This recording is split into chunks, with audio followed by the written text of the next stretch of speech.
is very important in terms of our calendar, right? Like how our deen is actually based, is actually the beginning of the Hijrah calendar.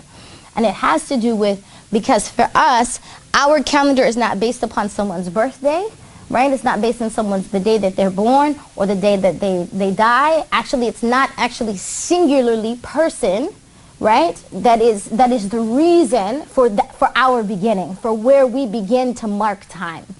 And so that beginning, Allah subhanahu wa ta'ala, He swears by the time. So how we actually begin to mark time is extremely significant, right? How we mark time. And so we mark time based upon the hijrah, based upon the migration, right? And that migration began to say, okay, this is the first day of our hijrah calendar, right? That the beginning of how we mark time. So for example, during New Year, everyone's making their New Year's resolution. I mentioned this a little bit on Friday. Inshallah, I want to delve really into it. I want to get deep into it. That inside of the hijrah understanding, there are two types of hijrah, right? We know already that Allah subhanahu wa ta'ala created us mind, body, and soul. And you'll actually hear me talk about this concept a lot. And that which is connected to the mind, the science that is connected to the mind is aqidah. And to the body, that is fiqh. And to the soul, that is tazkiyatul nafs, as well as tasawwuf. You might say, what is the difference? We'll get into that in a whole nother class, bi'idhnillah, right? But the point is that Allah subhanahu wa ta'ala created us, mind, body, and soul. Therefore, we must, this is my, right, okay, right? Therefore, we must, let me make it on. Okay, therefore, give them some feet, give us some fly boots. Sorry. Right, there we go. Basically, then. Therefore, we must worship Allah subhanahu wa ta'ala, mind, body, and soul. Initially, when we think about migration, when we think about the concept of migration, we only think of a physical journey, right? We only think of that physical journey, that the beloved Messenger of Allah, alayhi salatu wasalam, went from one place to another. Right? And usually we calculate even in this case, we calculate the hijrah even based on the second migration, not necessarily the first. So I actually want to talk about this journey. Number one, because the hijrah for us are two types of hijrah. Yes, there's physical migration, but there's also an internal migration. And that internal migration happens on two levels. It happens in the mind as well as it happens in the soul. Right? And in these two internal migrations. So when we look toward the companions of the Prophet ﷺ, from what is that place that they were in before Allah subhanahu wa ta'ala gave them permission to migrate? Because a lot of times when we look at the Islamic sciences, we say Islam of the body, right? Then we say Iman, that which you must think, and then we think Ihsan, right? We think like the highest levels of it is Ihsan. The highest level is that level of like spiritual excellence. But if we were to look at, subhanAllah, the companions of the Prophet ﷺ who were around him in the beginning, they are asked in the beginning for a level of sincerity from day one. They're asked to identify with something that is completely against their cultural norm. They're asked to not only identify with it, but they're asked to join other people, and in joining that, they're leaving certain tribal alliances, right? Certain things that they've been attached to for a long time. And beyond tribal alliances, there's certain religious rituals and rites, whether you believe them or not, that are connected to that. You're following me? Right? And so when the Prophet ﷺ first calls them to La ilaha illallah, that's huge. Right? Why? Because this is an idolatrous society. This is society like all around me. Like idolatry is what we do. Right? That's not only what we do on an individual level, but that's also what we do on a collective level. That's one of the strongest bases of our economy is idolatry. So for you to say, to give up idolatry and say there is none worthy of worship except Allah, and that Allahu Ahad, right? That Allah is one and alone. That by itself begins like, okay, what you're asking of me is something quite serious. It might seem small, but it's actually a very large thing. You're asking me already to migrate internally, right? You're already asking me to make a move toward a certain global cultural thinking to another way of thinking. You're asking me to connect my heart, right, to something different than what it's been connected to, and in some cases to sever. In some cases to sever my heart's connection to those things, right? Like, for example, I'm a convert, right? As a convert, there are a number of holidays that just it didn't have necessarily any truthful significance for us. My parents were, very realistic with us about certain things in terms of dates and all of that. But we just had I just had this spiritual, this emotional connection, not even a spirit, just like this emotional connection to, in my household, Santa Claus was a black man, right? And there was a whole song about it, right? I know you guys will probably remember it. It was actually not from my generation. It was from my parents' generation. But it was a way of them, kind of we can go along with the society, but we maintain our identity kind of thing. Being very clear, this doesn't have anything to do with Jesus. This is just something we like to do. You know what I mean? So, but that, the whole spirit of it, we decorate the house. We're going to bring the tree, the smell of it, the whole family ritual. We're going to, they're all kind of drinks. They're all kind of family. All kinds of things are happening toward that. So when it was you mean we don't celebrate Christmas? Right? As a Muslim, does that mean I'm not going to give gifts? Or I'm not sure I was more concerned about giving as I was about getting, right? But the point is that sometimes there becomes something that says, I'm going to identify with something else, right? I'm going to make an internal mental shift towards something else.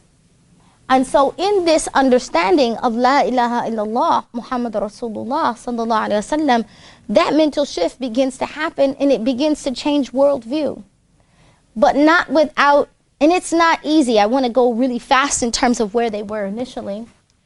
Yes, they're praying in secret. They're meeting in secret. There are a variety of things that happened. And again, for the sake of time, I'm just going to hit the points. Our beloved Sumayya, radiallahu ta'ala anha, is martyred, right, in this decision to make this belief, because at this particular time, when these were not just what you're doing in the privacy of your own home is your business, we're not going to worry about it. No, these were you're one of those Muslims, we're persecuting you, right? This was Islamophobe at its height. We're not leaving you alone. We are persistent in seeking you out, and we want to harm you if you are identifying with this group, right? So already in that decision, there's some threat to it. There's some threat. And the Muslims at this particular time are small in number. It's not as if, at this, we don't have Hamza yet. We don't have Umar yet, right? In those beginning days, there's no real protection. We don't have somebody this is before Islam had Muhammad Ali, right? Then we could be as Muslims, yeah, Muhammad Ali is a Muslim, heavyweight champion of the world, right? There was, some feeling of, we have muscle connected to that. They have no muscle. There's no muscle. In the beginning, majority of the people that are converting are from the lower class. They're poor. There's there's no clout. So many of them, even if we were to look at the case of Abu Bakr Siddiq, radiallahu ta'ala an, who is a very wealthy man, to say I'm going to identify with a bunch of misfits and what is that word when you're not just a misfit, when you're say again? An outcast. That's exactly it, right? Then I'm going to identify with a bunch of misfits and outcasts. Maybe when you guys get a little cooler, maybe when you get a little social clout, when you get a little social capital, I could identify with you. work on yourself, get yourself together, fix your public image, get a few greats in there, then I could join you, right? No, that's not the case, right? So they're asked to make this mental migration. Then in addition to that, as I said, people are murdered in the process. People are martyred in the process. There's a great deal of sacrifice that happens. We know, and I'm to give the pinnacle of it, is that the boycott happens. And the boycott means, like, basically, I will not buy from you, right? Nor will I sell to you. So in that boycott of I won't buy or sell to you, which means I'm going to starve you out. I'm going to really push you in a position where you're going to either obey me or not. I mean, I'm talking about like the height of control freakism, right? Like, if you don't believe as I want you to believe, I will starve you out. Like, this was the beginning of what they're suffering. Then it was like, okay, now they're forced into the hills. They're forced to the outskirts of Mecca to live on top of the hilltop. So now they've been forced to leave their homes.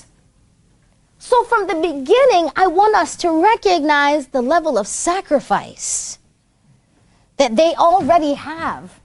And what must be their level of commitment from the beginning, that they're willing to sacrifice their social status, their economic status, their family ties, protection for this particular, for this ideology.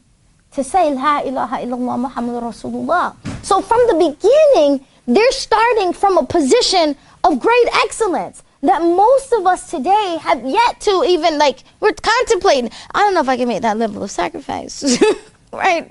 I'm not quite sure, like, if I'm not sure I want to identify with you, Sharia, in public. Right? I meet you in the grocery store, don't say salam too loud, right?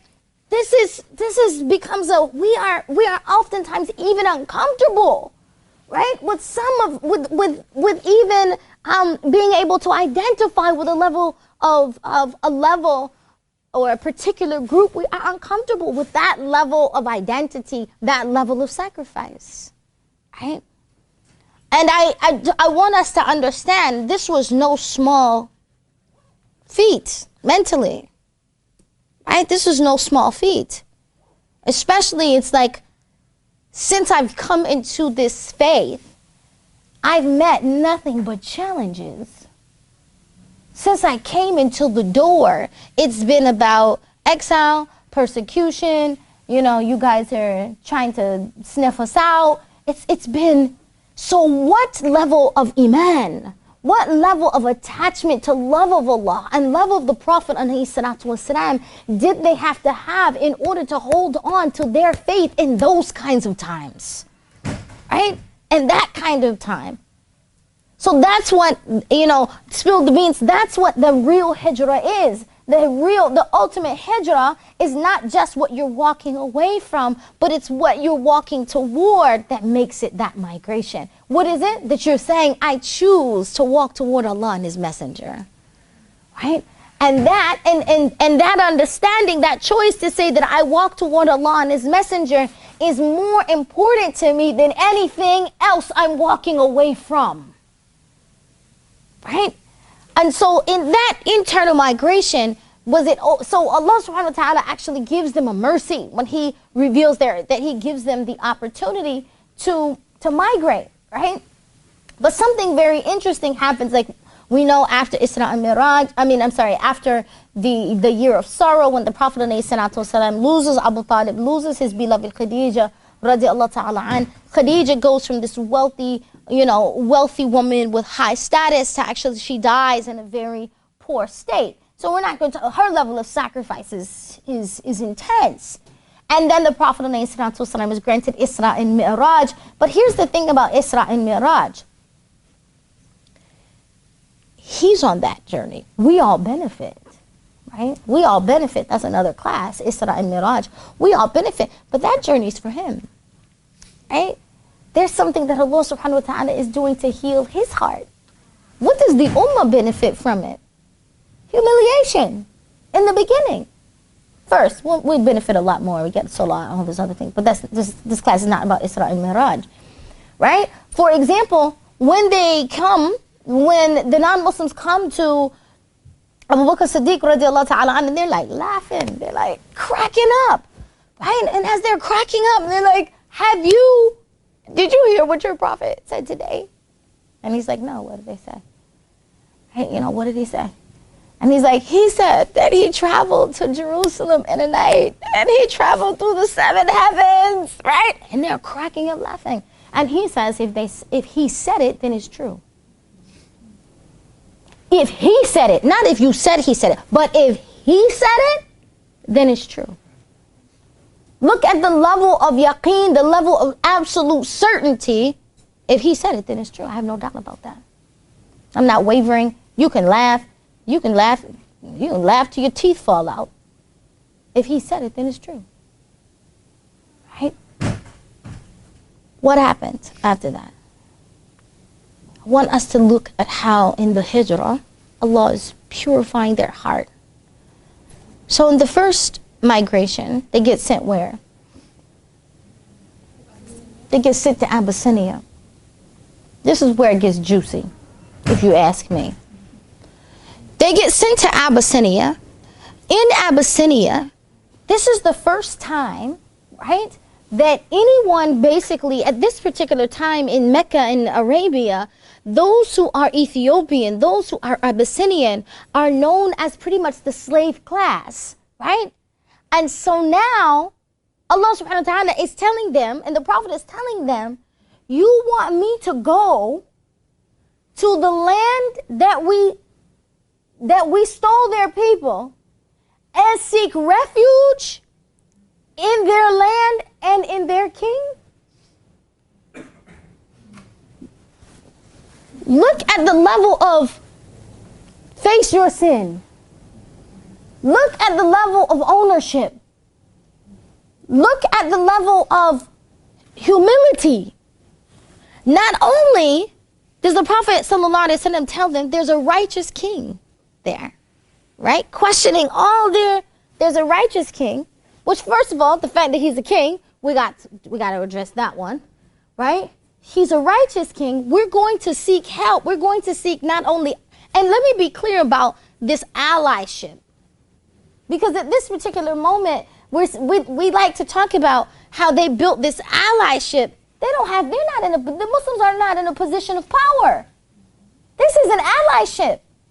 This is, I'm a refugee, and I'm running into your country. Right? I'm a refugee, I'm running to your country, I'm seeking your help, knowing full well our legacy of slavery with your people. Right? And by the way, they're coming after me. And by the way, they're on their way like right now. Is it possible, and they want to bring us back, is it possible that you could provide like some immediate protection? Can I get that asylum today? Right? So that's one aspect. The next aspect is that the way the Meccan society worked was that in order to solve a problem, right? Me and you have a problem. Me and you get into a fight. We got a problem, right? Right, Allah save us. Right? You and I get into a fight. The way we're going to solve that is I'm going to get my people and you go get your people. Turns out I got more people than yours. Work on it. Right?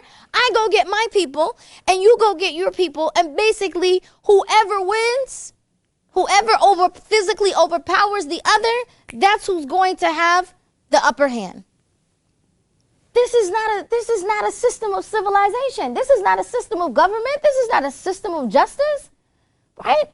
And so what happens in Ethiopia is there's quite a developed government. There's quite a developed system of justice and how the society is run. So basically the Meccans who've enslaved a certain people are now going to learn from their civilization for how do I learn how to govern a society. Right? And so first of all, I want us to understand there's a mental migration, right? I have to definitely, before it was just I needed to rectify my situation with my brother Bilal and with my brother Zayd. Now I've got to rectify it on a much larger level, which causes me to face who I am and my thinking on a different level. Right?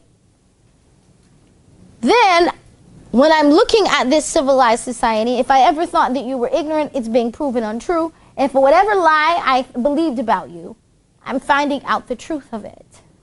Right? And now I'm sitting to learn from you, to benefit from you, and to take the tools of that society before you can enter into Medina. Right? So inside of Abyssinia, there is a mental migration, there's a removal, a true removal of ego, and a more understanding of humanity as a whole, and the acknowledgement of where I have wronged it. Then we get inside of Medina.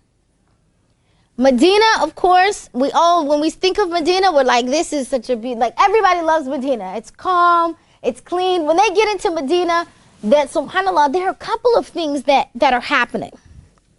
The first thing I want to talk about in this particular class is the women, the Ansar women, right, are different than the Meccan women. And let's talk about why. In Mecca is a very trade, like capitalist kind of economy, right? It's very trade oriented. And so as a result, in situations where people go out for trade, it's mostly the men who do that because it could be dangerous along the roads. And so for the most part, men go out and do that. Women stay home. It's a very kind of hunter-gatherer type situation, right? Men do this, women stay home, they cook, they clean, they take care of the children. That's the way the Meccan society worked because it's an economically based society. You're following me? In Medina is an agriculturally based society. So it being agriculturally based, what happens on a farm? Men and women are working together, doing some of the same jobs side by side with each other. So therefore, the men and women, the gender relations inside Medina look very, very different than gender relations inside of Mecca. You following me? So then inside, when gender relations in Medina, women speak to their husbands, very directly, or call them from, if I'm here, they just address them, Muhammad. And there's no, they didn't feel any kind of shameness about this. As opposed to, you go in some masjid, right? And sisters do this. They're so quiet inside the masjid. They could see their husband, right? And it becomes like this invisible electric fence, right? Like, no fence, right? But I can't cross the line. Come here. SubhanAllah. It's a whole nother matter. Right? So the point is that I want to give you a couple of examples of this, is that Umar ibn Khattab radiallahu ta'ala an, is sitting with the Prophet alayhi salatu wasalam. As he's sitting with the Prophet alayhi salatu wasalam, he says, a woman comes and approaches them and says to the Prophet alayhi salatu wasalam, Ya Rasulullah, what about the women? So he looks at her and he smiles and he says, what about the women? Right? What about the women? And she says, Ya Rasulullah, the men have access to you and we don't have the same access to you. Right? And so he turns to Umar ibn Khattab radiallahu ta'ala an, who has his mouth agape. Right? He says to him, Ya Umar, what do you think about this? Right? Umar says, Wallahi, I didn't know a woman could do that. Right? And the Prophet ﷺ turns to him and says, Ya Umar, this is adi. This is an everyday occurrence. So then he says to this woman, what, you tell me a time and a place and I will be there. Right? She says, Tuesday night inside your masjid. So what happens? The Prophet ﷺ made Tuesday night a night for the women where he would only teach them. Why? Because the Medina woman was like, Ya Rasulullah, what about the women? Right? This kind, like now we're, women are like, oh, I don't have access and I don't know what I'm going to do, what I'm going to say. Let me write my question on a paper. Right? Now, I say this for very specific, some reasons I want us to understand. Is that another case of Ieasha radiallahu ta'ala anha, was she's sitting with the Prophet ﷺ, and a woman has a question about hayd. A woman has a question about her cycle and marital relations. When she comes and she asks the Prophet ﷺ directly, Ieasha hides behind the Prophet ﷺ and is like, I cannot believe she just asked that question. Literally, she's like, I cannot believe she just came to the Prophet ﷺ and asked that question. I cannot believe she said that, right? And the Prophet ﷺ says, listen to his answer. Blessed are the Ansari women that they did not allow their modesty to prevent them from learning the deen. Right? Now, what's significant about that? A multitude of things. The first thing is, the Prophet ﷺ calls them blessed. Right? From the mouth of Rasulullah ﷺ, he calls them blessed. The second thing is he's saying they're not without modesty. They're not without modesty. He said, blessed are the Ansari women that their modesty did not prevent them from learning the deen. So it's not like they didn't have modesty. It's not like in their speaking directly and asking their question directly, it didn't mean that they were immodest. Right? And so, subhanAllah, in the marriages, because of course, the Meccan men would be interested in Medina women and vice versa. And so the Prophet ﷺ had multiple, what we would call intercultural marriages, right? Even though they're both Arab, their culture was very different. And so they begin to marry each other, and immediately you begin to see all kinds of problems. Even to the point that Umar ibn Khattab complains to the Prophet ﷺ and says, Ya Rasulullah, like, these women, what they're teaching our women is a problem. And Allah subhanahu wa ta'ala, what he teaches us in this migration to Allah and his messenger is that you have got to begin to drop some of these ego-based ideologies. We've got to be able to drop some of these ego-based judgments in order to truly migrate away from our old thinking, our own ways, our old habits, our old thinking, in order to have a heart that's truly for Allah and his messenger.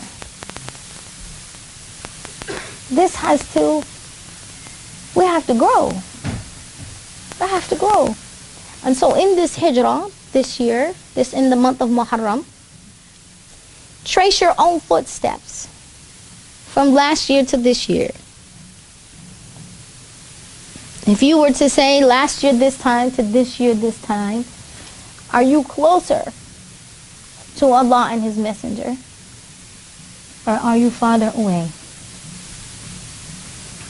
Which direction is your hijrah going? Which direction is your hijrah going? And if it's not going in the right direction, what are you going to do to stop and turn around? Okay. What are you going to do to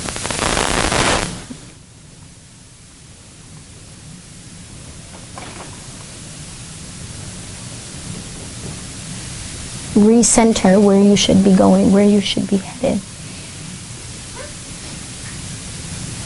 There are a multitude of things in our life, just right in the moment, that we're holding on to, that are keeping us away from migrating toward Allah, moving closer to Allah, even though we're praying for him to change our condition. Sometimes we're asking Allah, please change this, please help me with this, please do this in my life, but we're not willing to move our feet. And this journey was important before Fath Mecca. Before Fath Mecca, before Allah subhanahu wa ta'ala would give them the opening of Mecca. And this Fath Mecca is not a physical fact. It's not just like the doors, the gates of Mecca are now open to you. No, what was it about? When Allah subhanahu wa ta'ala says, I will give you Medina, this was also the opening of their hearts. Right? Because before, these were a people, so 13 years prior to that, these were a people so stern, so dead set, that if you become a Muslim, we will kill you. Right? What kind of transformation did the Muslims go through that allowed for the transformation of others? That they not only were like, we no longer fight you, we submit. And when we think about Mecca from being a completely polytheistic society, the way that we view Mecca now, I'm not talking about all of Saudi Arabia, don't jump up in arms, right? But in terms of Mecca, in terms of it being a monotheistic society, when we think about Mecca today, we're like, I want to go to Umrah, I want to go purify my heart, I want to go, strengthen my deen, I'm looking to get closer to Allah subhanahu wa ta'ala. I'm thinking, why do I want to go? I want to get closer to Allah, I want to go to Mecca. Look how Allah subhanahu wa ta'ala, the great Fath al-Mubin, that huge cultural shift. So I want us to just think about what are our transformations that would be a means of transformation of others. Subhanakallahumma wa bihamdika ashhadu an la ilaha illa anta astaghfiruka wa atubu ilayk.